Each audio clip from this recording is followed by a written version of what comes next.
Good afternoon. In a way, you could say that we are the elders of the tribe. I think the only person here in this conference who's older than me is Claudio Naranjo. I think the second is probably me, and then after me is Escotado. So first of all, I would like to express my gratitude to the organizers of this forum, because I think it's a very well-timed forum, both in terms of timing and in terms of space. In terms of time, because, sorry, can you not hear me? Can you not hear well? I can hear some moaning there. So I was saying that the timing is good because it seems that after 50 or 60 years of this absurd prohibitionism and this absurd war against drugs, it would appear that common sense seems to be prevailing among those people who have the control over these things. So I think Uruguay would be a good example, where marijuana has recently been legalized. And we have, as an example, Colorado in the United States, and another 17 states which, in one way or another, which have at least legalized the use of marijuana. We have examples here in Catalonia, in Switzerland, in Holland, and just last week there was also some declaration, a statement made by some organism in the United Nations, which basically said the same, with enough of this crazy war, which has resulted in the loss of, according to official figures, more deaths than the Second World War. And so prohibition is beginning to be replaced by freedom. Also, the space is particularly appropriate, because this forum, being organized on an island like Ibiza, which was a determining place in the itinerary of those people who, after the mid-60s and more or less up until the 80s, who began to take an interest in these substances. I'm talking about the hippie movement and these concentric circles that the hippie movement began, and Ibiza was one of the stations on this itinerary. And I arrived here early on, like I said, I'm one of the oldest of the tribe, in 1957, which is more than half a century ago. I was accompanied by Gonzalo Torrente Malvido, the son of Gonzalo Torrente Ballester, and we found an island which was literally off limits, where everything was allowed. And for many years everything was allowed on this island. And a few years later, Antonio Escotado arrived, who was one of the founders of the music scene here.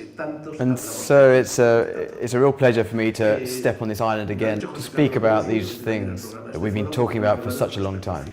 Carlos Jose Bolso has said to me, and it says in the program, that we have to speak of the philosophical aspect, which is a major undertaking. I think anyone entering into the use of entheogenic substances, well, I think there are fundamentally 4 different ways of approaching this. One is recreation, need for leisure, to have fun, to spend a few hours laughing. Another is socialization, which in the case of ayahuasca is a strong driving force.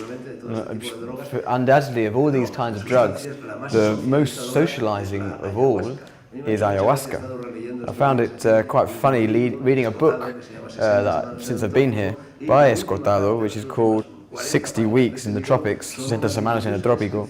And the last part, the last 40 pages, are a very detailed description of the first time he took ayahuasca, which happened in Manaus, close to the Rio Negro, right in the heart of the Amazon rainforest. And so to use the phrase used by Escotado to define the kind of socialization which is created when people take ayahuasca. And ayahuasca use the expression the Republican will. Maybe Escotado himself doesn't remember this. And he distinguishes his Republican will from the fraternity that's also created when we consume LSD, marijuana, psilocybin. So I said there were 4 ways to approach ayahuasca. The first is recreational, the second is socialization, and the third, which is very present on this forum, is therapy. So these substances are used for therapies for certain illnesses or disorders, of the soul, of the psyche, or even of the body.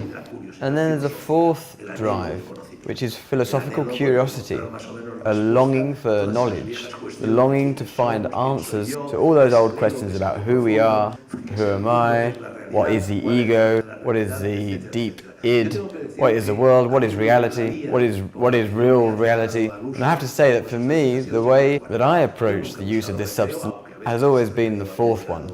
I've never done it for recreational purposes, although it has been recreational. I've never tried to socialize with it. I'm not a very sociable person, that's the truth. And I've never needed to resort to these substances for therapy. I've never had any major problems with my body or my soul. It's always been philosophical curiosity, a spirit of adventure that has driven me to using this kind of substances. And the first time that I came into contact with these substances, I think it was in Kathmandu in 1966. A few months before the hippie movement began. I often define myself as a paleo hippie, since I seem to arrive on the scene before anyone else. And for a few years I travelled along this itinerary, stopping at Kathmandu, Goa, Bali, Bangkok, then over to the Mediterranean to Crete, Ibiza, etc. And I remember perfectly the first time I smoked a spliff, a marijuana spliff, which was in a bar in Kathmandu, which a few years ago they closed down. And curiously, there was a news item on the closure of the Cabi, which appeared in the Spanish press. And I remember in Kathmandu, I saw a sign which said Cabi, and I arrived there and I went into the Cabi. And there were some people who were known as the Knights of the Round Table. There was a load of hippies who were all sitting around a big round table who were passing around a chillum or a pipe. And at that point I had no experience at all of this. And I sat down and the chillum arrived and I took 2 tokes, bad tokes for sure, because I wasn't a smoker of anything at that point. But you can't go too far wrong with a chillum. And I felt something a little bit strange. And I sat down on a bench in that dirty courtyard, which was full of rubbish and dirt. And that courtyard miraculously transformed into a Florentine courtyard with beautiful sculptures and a Baroque fountain. And I was there, sitting there for a couple of hours, which in my internal time seemed like hundreds of years. And from that moment on, with great vehemence, I decided to follow this mission. And in 1970, in Rome, I tried LSD for the first time. And I have to say it's one of the 3 or 4 most key experiences of my life, and of course one of the most transformative. And my first contact with yahe or ayahuasca was in literature. It was when I read back in 1968, 1969, I read that book, that legendary book, the Yahe letters, and these letters were written by William Burroughs to his friend Allen Ginsberg in 1953, but the book came approximately 10 years later. And Burroughs, in his second trip to Latin America, took ayahuasca, and he talked about his experiences regarding his search, which was quite complex, to his friend Burroughs. And that was my first contact, and it aroused my curiosity. But at that time, really in Spain and the world in which we moved, there was really no possibility of taking yahe or ayahuasca. And we had to wait for many years until approximately in 1990, one of Claudio Naranjo's disciples invited me to participate with shamans and priests from the church. And actually there are several churches, radical churches, which consume ayahuasca, at least 3 in Brazil, and these were priests from Santo Daime. And so a few of us met in an initiation center that was called Babia, and that was the first time that I took ayahuasca. And the truth is, in that first taking of ayahuasca, 2 things happened to me which were really extraordinary, and which were also key moments in relation to my behavior in the future. The first thing that happened, and this is curious because in Escotado's book, 60 Weeks in the Tropics, when Escotado takes ayahuasca for the first time near Manaus, near Rio Negro, and he was feeling very guilty because more or less around there he had broken one family and he had started a new family just recently before. And something similar had happened to me when in 1990 I took ayahuasca. And what was surprising was in a certain moment during the experience, I visualized my consciousness. I thought that I was going to find that my consciousness was filled with spiders and bats and darkness, which is a direct result of the sense of guilt that society and contact with women and Christianity induces in us. And for me, to my great surprise, my consciousness was totally clean. It was as if someone had literally just polished them all. And for me, it had been left gleaming. And really, I could say this was an extraordinary experience for me, as I had been well and truly conditioned by this idea. And the second thing that happened to me at that point has a really philosophical dimension, and it's connected with perhaps the last contemporary philosopher, aside from those who are here, Escotado, which was Heidegger. And Heidegger's main work, and practically all his work, contemplated the question, practically right from the beginning of his philosophical speculation. He asked himself, why the being and not nothing, or nothingness? And the fact is that question, I think, has tormented me throughout my existence and has concerned practically all human beings, because it's asking about the origin of the universe. It's the same question that Holkin and other people are talking about in different symposiums in Tenerife. So anyway, in the experience of ayahuasca, this is quite common according to what the priests told me. And there's a moment where one is wandering through this primordial jungle, which was evoked by Claudio Naranjo in his intervention. And ayahuasca definitely takes you straight to a natural world, to this primordial jungle, the origin of myth, and therefore the origin of symbol, and for sure archetypes. And in this pilgrimage there's a moment when one often finds oneself in front of a hole, and it would seem that the most usual reaction in front of this hole, well there are two reactions. The first is to be afraid of the hole and to run away, and the second is to be curious of what's in the hole and get into it. And like an idiot, I wasn't afraid and I didn't get inside it. I slipped. The grass was wet and I slipped and fell into the hole. And then I have to say, and I know because I'd looked at the time shortly before I fell into the hole, and also in the hole after a lapse of time, which seemed to me to be an infinity or an eternity. And I looked at my watch and about half an hour had passed. In such a way that when I fell into this hole, I was in complete nothingness. It was like someone had drawn a black curtain and I was completely immersed in nothing.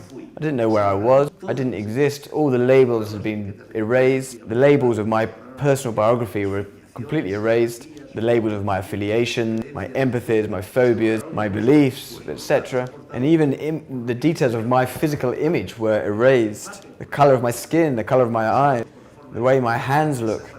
I disappeared completely. I was in nothingness. I was in what Taoists call the Wu-wei, which is basically the void, the absolute void, the literal void.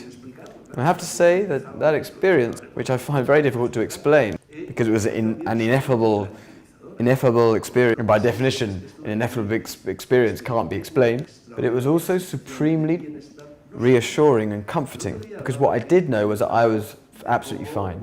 I felt an extraordinary sense of well-being from not being. The other day, Claudio Naranjo was speaking about one of the things that these kinds of experiences with ayahuasca is good for is to destroy the ego.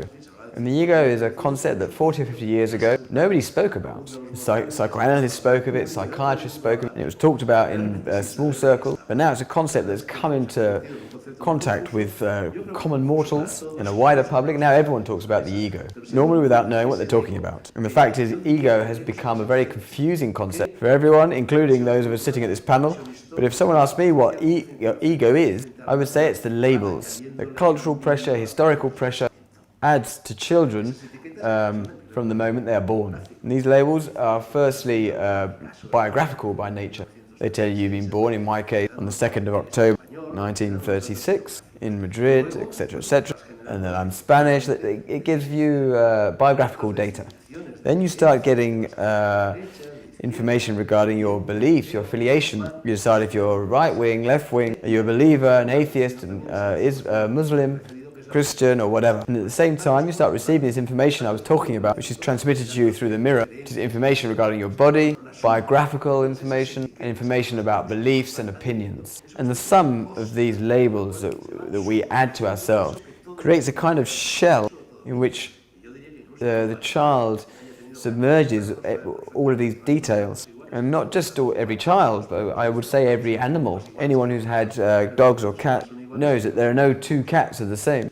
Maybe the dogs are a bit more similar, but there are no two cats the same, and the children also. And there's this cultural pressure, the weight of history and the weight of society begins to crush the deeper self, and the ego emerges. So this experience of nothingness is something which naturally I don't just ascribe to the use of ayahuasca. It's also happened with using LSD, and with psilocybin, and with San Pedro, and with peyote, and even with certain doses with cannabis. And I think this is a common experience to begin to destroy the ego and to start to remove these layers, this shell of the ego which is hiding our true personality. I think this is common to entheogenic experiences.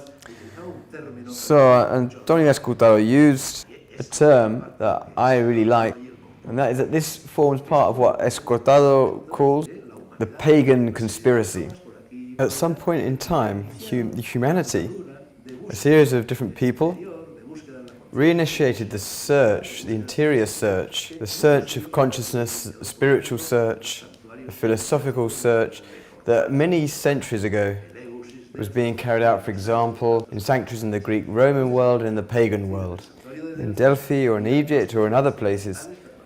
And in the sanctuary of Delphos, there were two fundamental precepts which actually were inscribed on the doorway that led to the sanctuary. And one of these principles was to know yourself, because that's what it's all about. If you want to know yourself, first you have to de-shell your ego to reach the deep ego. And the other principle was nothing in excess. And rereading these pages today that Escotado dedicates to with regard to ayahuasca in his 60 days and 60 weeks in the tropics. Sorry, I said neighbor, not weeks, which is also true, because these lapses with ayahuasca, they're meaningful. It's a psychopathology of everyday life. It's true. It's a neighborly experience, a socializing experience, an experience of brotherhood. But it's not neighbors, it's the tropics. Anyway, there was Escotado and the people around him in this experience. And they were all lined up, like the numbers around a clock. They were all sitting together. Each one had been given a piece of rope, and they had to tie a knot in the rope. And in fact, the translation of ayahuasca from the Quechua is rope of death, which I'm sure has already been said in this forum, which metaphorically means there's a kind of rope, and according to indigenous beliefs, this rope takes the spirit from the body, but without causing death. Then the body continues alive when the spirit comes back. So they gave them this rope and made them tie this knot and asked each one to formulate out loud what they hoped and expected from this experience. So someone said love, another said freedom, another said understanding, knowledge, harmony, light. And Escotado said between his teeth, freedom. To the extent that then, after taking ayahuasca, a few days later, Escotado was called up by Professor Freedom. And I really like this because I have to say, but first I'd like to explain my successive experiences with ayahuasca. And I haven't had a lot of experience with ayahuasca. I'm no expert in ayahuasca, like Jonathan Ott is. And also I want to underline and emphasize how comfortable I feel here with Jonathan Ott and Escotado, and of course Jose Carlos Bolso. But it's an extreme comfort for me because Escotado and me co-directed in the university courses in Escorial about 20 years ago. An extraordinary course that was carried out on the campus of the university. He had two courses that were called Civil Disobedience Against Culture and Utopic Pharmacy.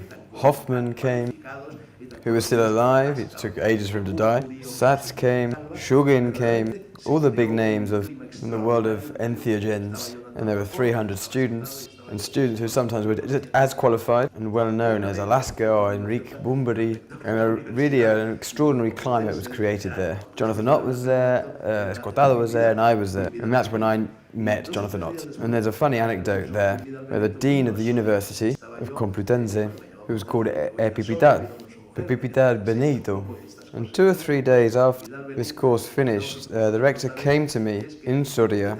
He called me on the phone and said, I'm coming to Soria with my wife so that you can show us a little bit these things that you're doing. So Benita told me, maybe you don't know this, that at some point in a round table similar to what we were doing on that course, Escortado was there, Eduardo Aute, I was there, and the three of us were smoking joints, and in fact everyone was smoking joints. He fled the university terrorized, called at the office of the rector and said to Pipipiedad, everyone's smoking joints, call the police. And Pipipiedad said, don't even think about it, and the police didn't come. Those were other times. So the second time, and I'm carrying on with the times I've taken ayahuasca, and I want to explain this because this is why my attention was so drawn to this exclamation for freedom that Escortado said. And I realised that I've already had my quarter of an hour and I haven't said anything that I wanted to say. And the fact is that it bothered me a little bit the first time I took ayahuasca that they, with a certain reverence, I'm a well-known writer, they put me in a preferable place, in the front row practically. In front of me was a shaman of Santo Daime, who gave me more ayahuasca than he generally gave other people, and he even allowed me to have seconds. But at one point I was bent over like this, and he called my attention in sort of quite a violent way, and said, no, you have to be straight, your spinal column must be erect. But actually, in all the photos and all the films that I've seen, in this forum, I've seen many people who are lying down. I don't know why he got angry at me, because I was just bent over. But the second time I took ayahuasca, the second time I took ayahuasca in Rio, and it was always in Santo Daime. And that was because the editor, or my editor in Brazil, was a member of the Santo Daime church. Nelson Diano, I don't know if Escortado might remember, because he also came to various of those courses, and he took me there. And this is where I came across this ritualization, which was excessive and oppressive, in which I had to dress in a white suit, and I had to sing a series of hymns, which actually to me seemed a little bit silly. They were elemental hymns which invoked the Virgin Mary, invoked Jesus. It also invoked spirits from the forest, spirits from religions, and they gave me really a very small quantity of daime, I mean ayahuasca. And I said, look, I'm 50 years or 60 years old, and I have quite a bit of experience in this kind of substances, and I beg you, please give me a bit more, because this won't have an effect. I was refused, they made me sit down, and I began to feel more and more irritated with this excess of ritualization, which was like a corset, which was quite opposed to this cry for freedom that Escortado had pronounced several years after. And at some moment, I had an impulse to escape. The fact is, my first experience with ayahuasca, I also had this impulse, and I escaped. But we were in Oaxaca, there wasn't this danger of getting lost in the jungle, which really is a danger that I understand. With your consciousness altered, getting lost in the jungle is a major danger. But on this second occasion, I was in Rio, 20 kilometers from the city. There's a tarmac road, there were cars. There was absolutely no risk that anything would happen to me. And I wanted to go, because I wasn't happy there, and they stopped me. There were supervisors who were enormous, with really short, neat haircuts, like skinheads, that weren't letting me leave. And I felt exasperated. I would say, you're not letting me go from here? I'm 50, 60 years old. And I stood my ground, and effectively I ended up jumping the barrier and escaping. And the third time, I think I took ayahuasca in one of these courses in Escorial, and Nelson Oliano brought it to us again, and we all went to the house of José María Poveda, the author of The Pagan Conspiracy, and there we were among friends, and nothing happened. So I was really irritated by these experiences that fundamentally weren't anything like that day that Escortado describes, because of this excess of ritualization, which without any doubt may have its use. And you don't want people getting lost in the jungle. I understand why there are these precautions. And also for those people who are calling upon yaje or ayahuasca as for a kind of therapy for certain disorders. But for those of us who aren't looking for these things, and who just have sort of philosophical curiosities. So then I took ayahuasca for the fourth time, and I went to travel through the Amazon. We arrived in Manaus, we rented a beautiful boat to move through the rivers around Manaus and the Rio Negro, and we spent a night in the Rio Negro. And I had a bottle of ayahuasca that we'd got in Manaus, and we were alone, which is something that people say you shouldn't do. And it's true that I felt more pressure than ever. We were on board a boat, the boat was anchored in the middle of the Rio Negro, and there was a small boat which was attached to a rope. And so everyone went to sleep, and I drank half a bottle of ayahuasca, climbed down some stairs and got onto the boat, and I got as far away as I could from the main boat on this small boat that was attached with a rope, which was, I don't know, about 4 or 5 meters long, the rope, so that's how far I was from the boat. Again, the rope of death. So that night I was alone with yache, with ayahuasca, in that boat, going up and down, around the boat, around the big boat. I couldn't escape, but at least it was an experience without any ritualization, and in which I felt much more comfortable. I've got a lot more to tell you, but they've already got annoyed with me twice here, so they don't get angry with me for a third time. We're going to finish there. So if I had to summarize what for me has been ayahuasca, or the psilocybin, or the LSD, or all these substances, I'd use 2 phrases. One is the old phrase, the psychedelic motto at that time, in the 60s, Timothy Leary, Albert Metzner, those 3 verbs in English which were turn on, tune in, drop out.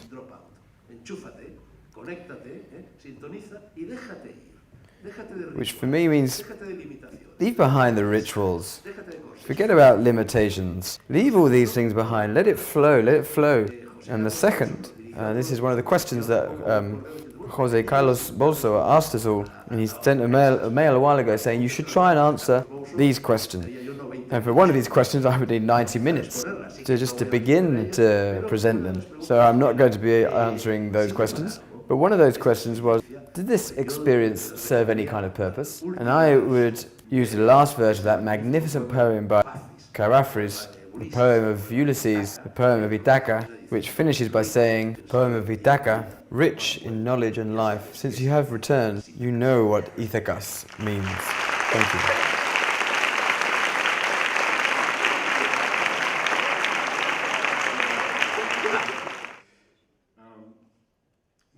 I've been asked many times about LSD, mushrooms, ayahuasca.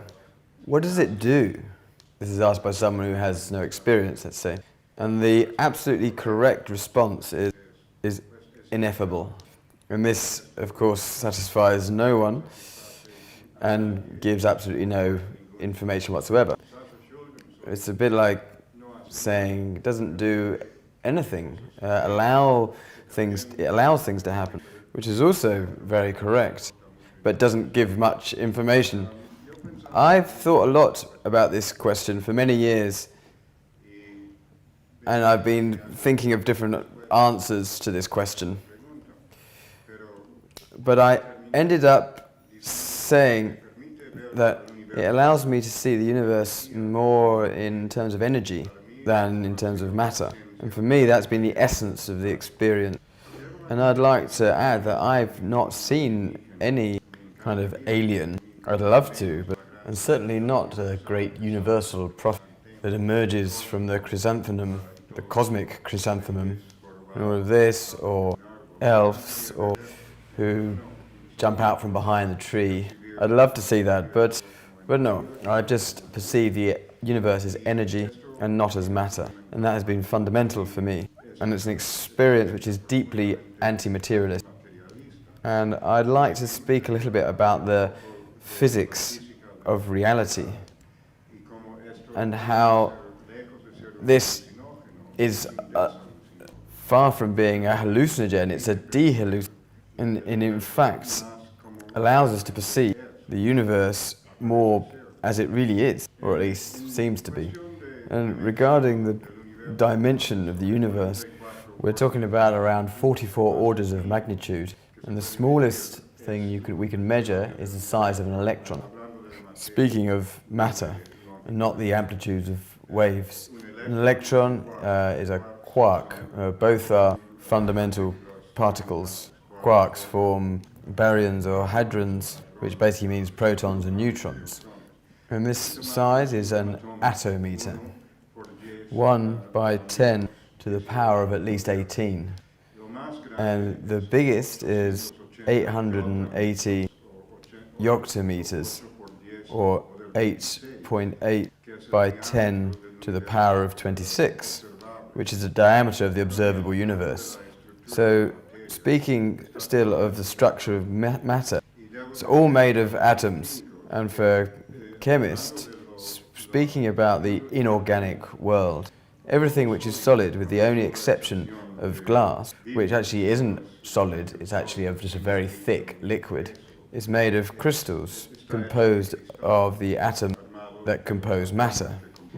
As I said, the size of a quark is an atometer. A millionth of a millionth of a millionth of a meter. And 3 quarks form a proton or a neutron, which create the nucleus of the atom, which is 100 times bigger, 100 atometers. And then the protons and the neutrons form the atomic nucleus, except hydrogen, which is just a proton and doesn't have a neutron, right up to the biggest ones, right up to the biggest, like livermorium, with 116 protons and 140 neutrons. And that has a diameter of 1 femtometer, the atomic nucleus, or 10 times bigger than a proton. But this is just an average. Obviously the radius is much bigger than hydrogen. But speaking about the atomic size, and this for me is the key point, this is 100 picometers, or 1 by 10 to the power of minus 10, which means 100,000 times bigger than the atomic nucleus. And for me, to try to soften this, to imagine it as if it were a big rice pudding, the atomic world, and the nuclei are raisins with which measure about a centimeter. And if you set up a glass where all of these are separated equidistantly, the separation for these points of 1 centimeter would be a kilometer between them. So we have in what we call matter, or something solid, 100,000 times more space than solidity. So now let's talk about mass. A neutron has a mass of 1.673 yoctograms, and a proton is slightly smaller. An electron has 1,836 times less mass than a proton. But our universe is so strange because an electron and a proton have the same charge. They have the same electrostatic weight, but a difference of almost 2,000 times in terms of mass. So basically all of the mass of an atom is concentrated inside of this nucleus, within these raisins, which are separated a kilometer between each one. And that is very important. There are lots of models. This cannot be visualized directly.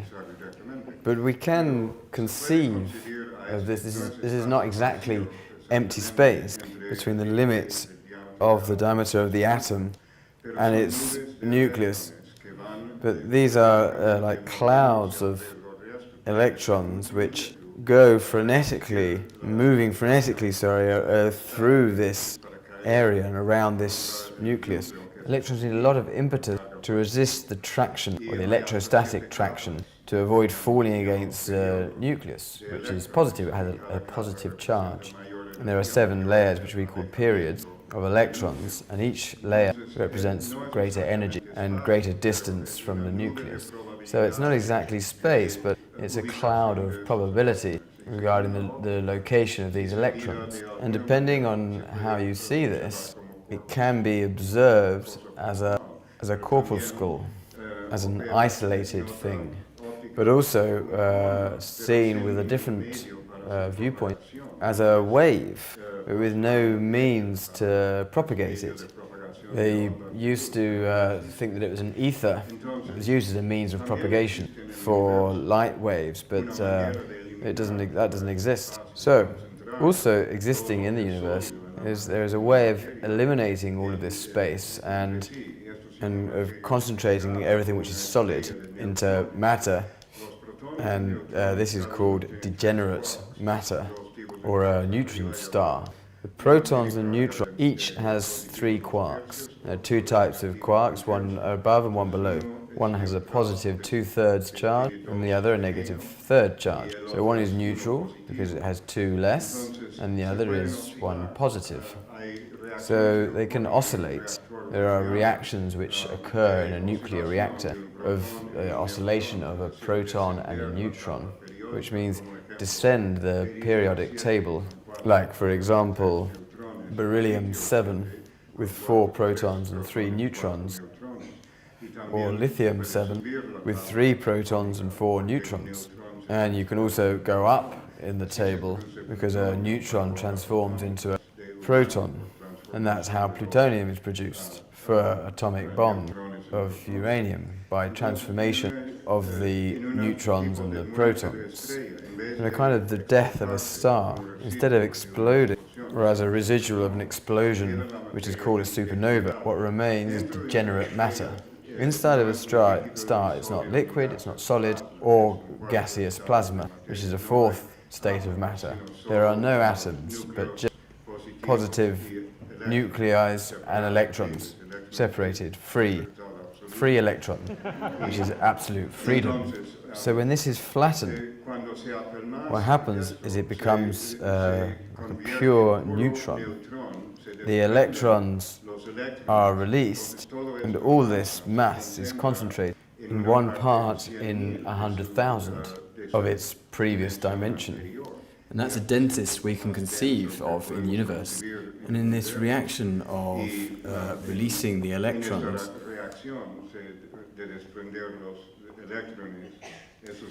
which is called radiation beta, or beta radiation. So, to give you an example, our sun has a radius of almost 700,000 kilometers, or 7,000 megameters. If all its mass was reduced to like a neutron star, it would have a diameter of 7 kilometers. And talking of density, it's 1.4 grams per cubic centimeter, which is a quarter the density of the Earth, which is the densest of all the planets in the solar system. It reaches 2.62 petagrams by 10 to 15 per cubic centimeter. So these are unimaginable quantities. But let's put it in terms of the Earth, which has an approximate radius of 6,400 kilometers, or 6.4 megameters. It would be reduced to an asteroid measuring 64 meters in diameter. It would fit quite easily in the Bernabeu Stadium. So this allows us to visualize what solidity is in our universe. So what we're seeing is that there isn't solidity, we're seeing space, or energetic space, and frenetic clouds of electrons, and very, very tiny and isolated points that concentrate all the mass. And the only solid part of this, because the electrons don't have solidity, and I've said all of this in order to say that really that's what it's like. We're not really seeing matter, we're seeing energy, clouds of energy. The surface is all energy. The world of chemistry is electronic interaction with these surfaces which are very far from the matter of the atom. So now I'd like to speak about a specific poem that I read while I was at college, and it meant nothing to me. I did appreciate the fabulous economy of expression, and I saw the music of the words, but really I couldn't understand it. It's called The Marriage of Heaven and Hell by William Blake, and it was written in 1793, and it was etched into metal plates with acid, which was a technique that he invented, which was known as relief etching, and it was painted by hand. I think he only made 17 copies, and about 7 have survived. And I'd say it must be one of the most valuable objects in the world. This was after taking LSD, and I had to take it about 100 times to really feel like I experienced it. And by then, I understood it. And so anyway, there are about 4 or 5 interludes. And I should mention that it's a satire of the work of Swedenborg, the Swedish theologist. There are around 5 interludes called A Memorable Fancy, and it goes like this. The prophets Isaiah and Ezekiel dined with me, and I asked them how they dared so roundly to assert that God spake to them, and whether they did not think at the time that they would be misunderstood, and so be the cause of imposition.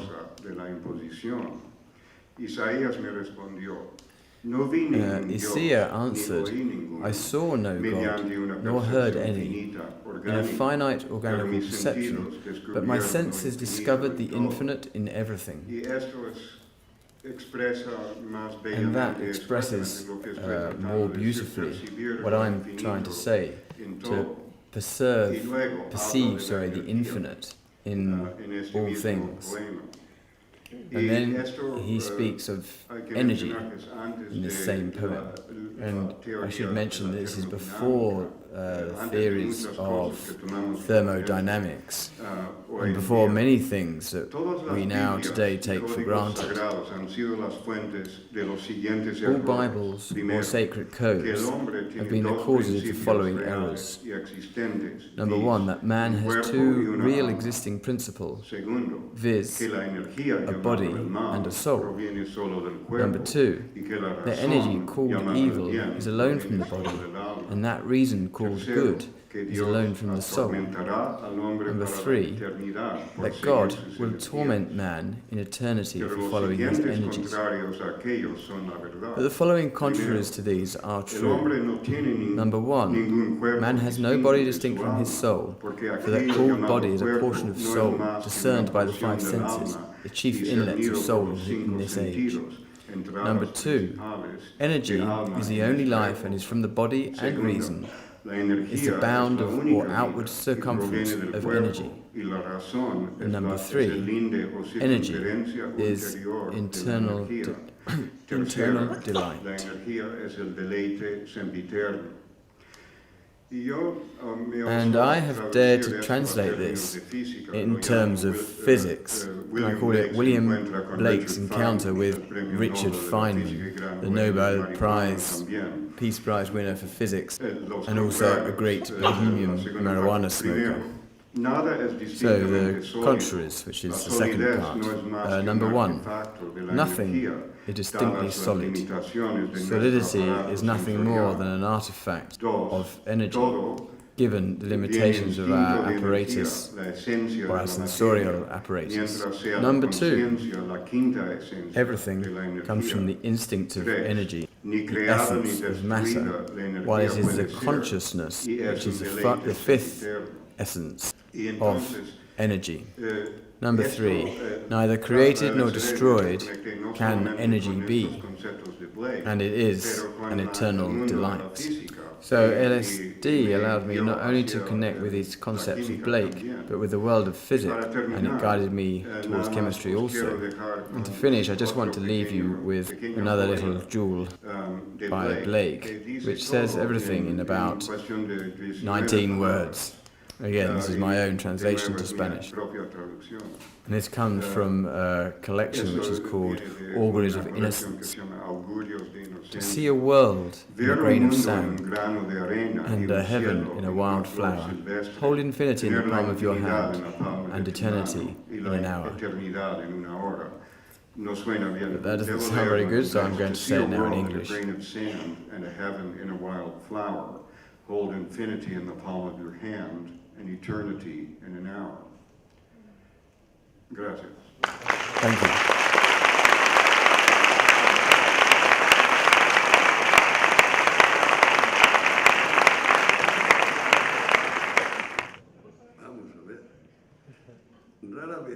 The opportunity is rarely given to a student of logic to see what relationship there is between language and the things that language alludes to.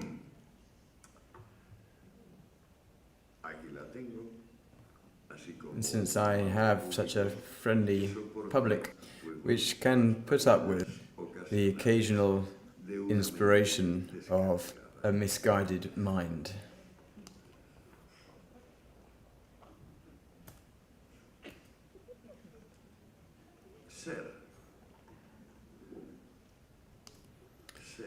To be, being, is the particle that allows the connection of all linguistic elements. And let's be more precise about these linguistic elements briefly.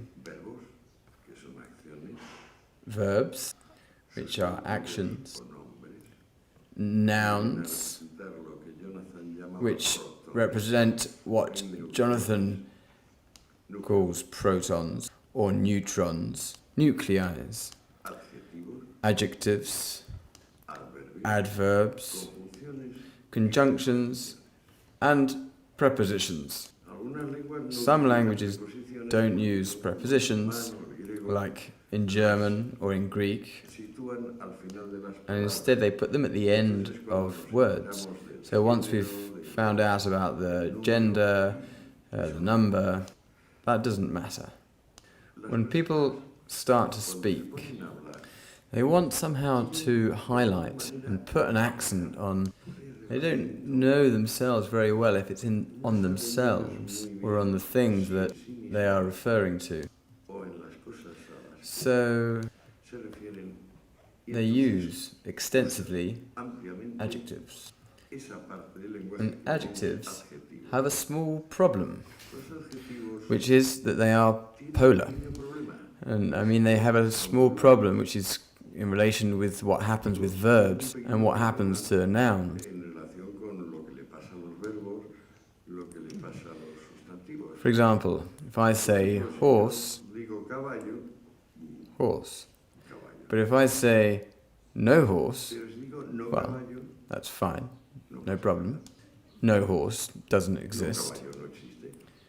Or I say, for example, television, and there we have a substance. But if I say no television, well, that's not a substance. However, when I talk about adjectives, if I don't have the opposite, I don't have anything. High, low, good, bad, friendly, unfriendly. Once liberated from polarity, the verb and the noun in language are more loyal to the being, which in turn is a cloud of probability, which is diluted in everything, and which simply allows one thing to be connected with another. I completely agree with what Jonathan said, that solidity, well, it only exists very partially in substances. Substances concentrate the solidity of the universe, and there are very few substances. The main one, and I doubt whether this is the main one, really the main one, would be the being itself. And this would appear to be an operation which is not particularly virtuous or sophisticated of Martin Heidegger to take the verb to be and turn it into a noun. I don't think that verb can be turned into a noun because that verb is the part of action, and the substance is part of the action once it's been carried out. Action which, like capital, doesn't have to be spent straight away. The other linguistic particles need to be spent, to be used. And that's why we have opposites, that's why we have adverbs, and conjunctions connect words. For me to understand the essence of reality, and remember that in essence, For me to understand the essence of reality, and I'd like to point out that the Germans say Besden, essence as a noun, it all comes from the verb to be. The noun is what the being is, what the being was. Being is a participle of the verb to be. Essence is a reflection of the being on himself, the being as being, properly being. So the essence of reality is the opposite of what we've dreamed, what we've thought, or what we've imagined, what we desired and what we wanted. This is what happens. This is what happens. So this lid is at this precise point here. And we can't ever even come close to the variable of spontaneity that the real world has, the physical world has. There's a dreamed of world, a world of utopias, a world that is desired, and then there is a world that is. And to tolerate the world as it is the task of any rational mind which has slowly formed and learnt not only its limits, but the infiniteness of the universe. We were eating in Marisal a while ago, and I thought that the origin of a word, barbariensis, and in fact it's barbadensis. It's just silly, it's just an R for a D.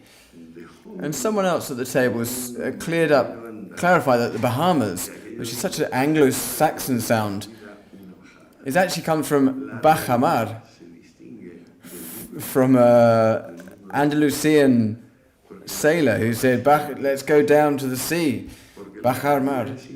The reality distinguishes itself from the imagined world, the fantasy world, because reality always goes further.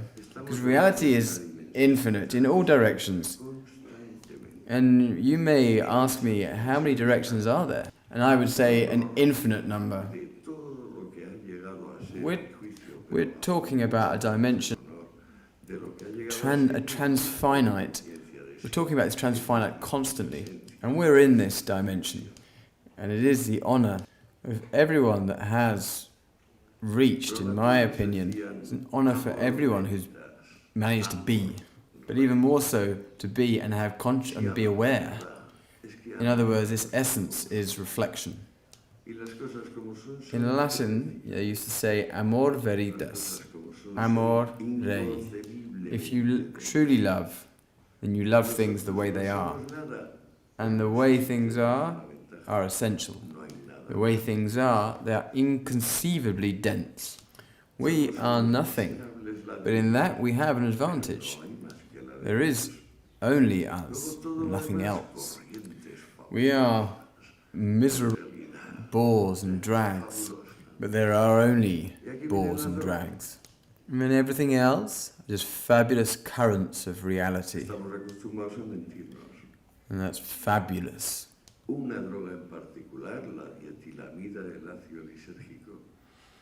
We have got into the habit of lying to ourselves. There is one drug in particular, the lysergic acid dialphalamide, makes it impossible to lie to yourself, which is why a large part of humanity should never take it. Because they have too many lies inside of them to carry on living. And to others, it helps them to not continue to lie to themselves. But when people talk about and say that LSD, when they say it's a hallucinogen, I'll go back again to what Jonathan said and say, no, LSD is the anti-hallucinogen, par excellence, the perfect anti-hallucinogen. Hallucinogenic. Well, yeah, for example, that's the program of politicians. the campaigns of political parties. Si no podemos mentirnos, y no podemos mentirnos después de tomar LSD y otras muchas sustancias. If we can't lie to ourselves, and we can't lie to ourselves under LSD and many other substances, Baudelaire said, he who's never had wine has a very deep secret, dark secret that he wants to hide from his peers. Because alcohol is a disinhibiting drug. And of course some people, they cannot disinhibit themselves. Because naturally if they disinhibit, they could be even pedophiles. These are things which are, well, they're not desirable. The others, in my belief, are there, like the other energies or potential energies of nature, to make man more cultured, more controlled, more honoured, and above all more aware of himself, and this task of humility, to accept the infiniteness of reality. I mean, the world does not obey us. The best we can do is know the world, but the obsession of ordering the world always contains a secret obsession of individuals which we should put in jail because they want to be the masters of people. The best we can do is accept the circus. And these kinds of individuals have for about 5,000 or 6,000 years have been annoying the rest of the human race in a very insisting way. Drugs must make us more controlled. Drugs honor us. They make us more demanding. Jonathan is like my younger brother, and we both have a small personal battle. And Fernando does too, but he's my big brother. So we have this small personal battle for all of this to work well. And so all of this freedom, so that everyone is open to reality. And that will help us to die better. And so that people will say, yeah, they were good folk. Because you can't ask anything more than that. And asking for anything else than that is demented. And not just demented, but extremely dangerous. Ayahuasca is a weak LSD.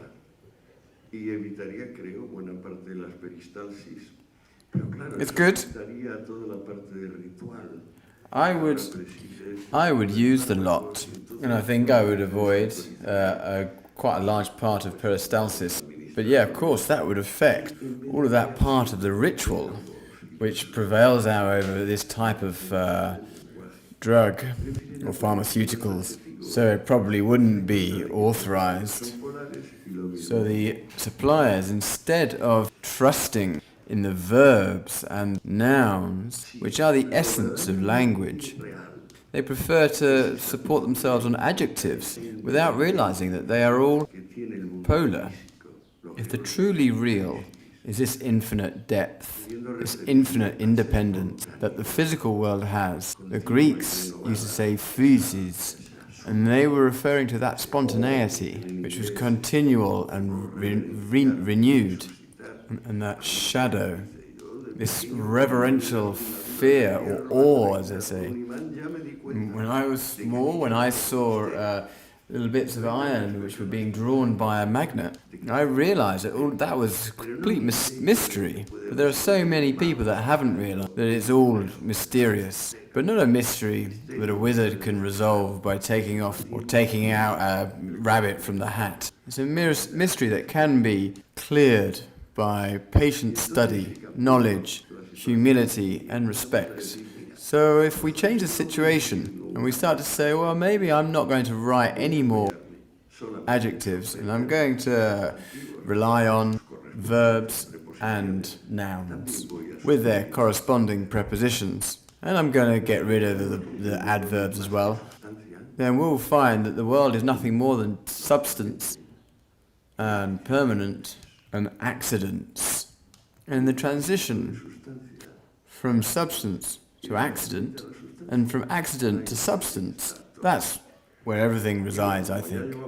And since we've now been talking for a long time, I'm going to shut up. Thank you very much.